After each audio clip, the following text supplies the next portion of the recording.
I'm going to answer this right up front, but please stick with me. No, there is no certification required to teach yin yoga.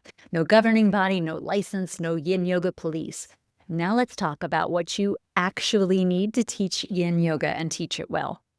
I'm Sage Rountree. I help yoga teachers build their confidence and develop sustainable teaching careers. I have spent 2 decades training teachers, including through my course, Fundamentals of Teaching Yin Yoga. I get asked this a lot, so today, let's answer it completely. We'll talk about the legal reality, the real standard, and what training is actually for. By the end of this video, you will know exactly what stands between you and teaching yin yoga, and I promise it isn't paperwork. And if you want to start building your competence today, my free download, the 20-minute yin sequence, is a complete class plan with the exact cues. It is in the description. Now, yoga teaching in general is unregulated. Yoga Alliance is a registry, not a licensing board. Here's how far that goes. You don't technically need a 200-hour certification to teach any yoga class. And yin specifically has no certifying body at all. No alignment rulebook, no official curriculum. The practice came together quite recently over the last 50 years through Polly Zink, Paul Grilly, and Sarah Powers, and nobody owns yin yoga. It is malleable, it is adaptable, we could call it open source. So when you tell yourself, I can't teach yin, I'm not certified in it, you're describing a rule that does not exist. If a studio owner asks, the question behind their question is never, do you hold a certificate? It's really, do you know what you're doing? No certificate doesn't mean no standard. It means the standard lives in you. And 3 things make you ready to teach yin. Number 1, the sine qua non, without which nothing, a personal yin yoga practice.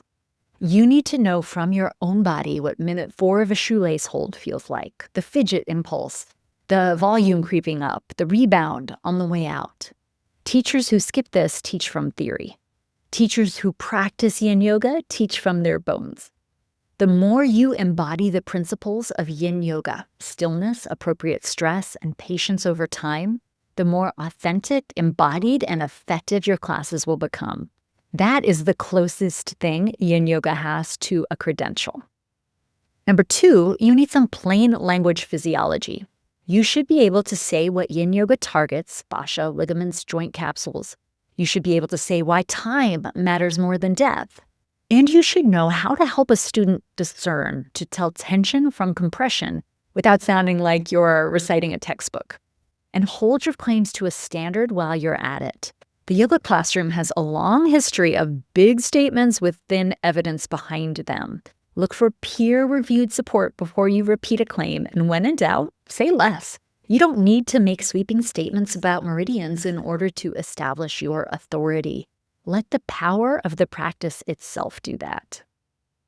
Build your room skills, setting expectations, coaching the edge, and being comfortable enough with silence that you don't narrate students out of their own practice. That makes you a good teacher. And that's the checklist. Notice nothing on it requires a document framed on your wall or a PDF in your Google Drive. Let's talk about speed and structure. You could assemble all of the above yourself over years of trial and error in front of paying students, or you can take a training because the training can compress it, can fast track it. The physiology organized and translated, explained in ways that are easy for you to understand and teach. Done for you sequences to teach while your own voice develops. Cueing language, a swipe file to borrow. And answers to the questions your students will actually ask you. That is true of any good yin yoga training, mine or anyone else's. Look for those 4 ingredients: plain language science, ready to teach sequences, specific hold-by-hold cueing, and guidance on how to handle the room. And be wary of trainings that are 12 hours of meridian theory with no word about what to say to your students on a Thursday night. And here is a free assignment you can start before any training. It's the first thing I ask students to do inside my course. Take 3 yin yoga classes from 3 different teachers, in person or online. After each one, note your roses, thorns, and buds, what I sometimes call keep, drop, and add. What worked for you, what didn't, and what you will carry into your own sequencing and teaching. 3 classes, honestly observed, will teach you more about the range of this practice than taking a weekend of theory. Now here's the nuance. While no certification is required, continuing education still serves your career. My Fundamentals of Teaching Yin Yoga course carries 20 Yoga Alliance CEUs, and it counts as 20 hours toward the 300-hour yoga teacher training at Comfort Zone Yoga. You already have permission, so think of it less as a permission slip and more as a record of the competence you built, and studio owners do notice it.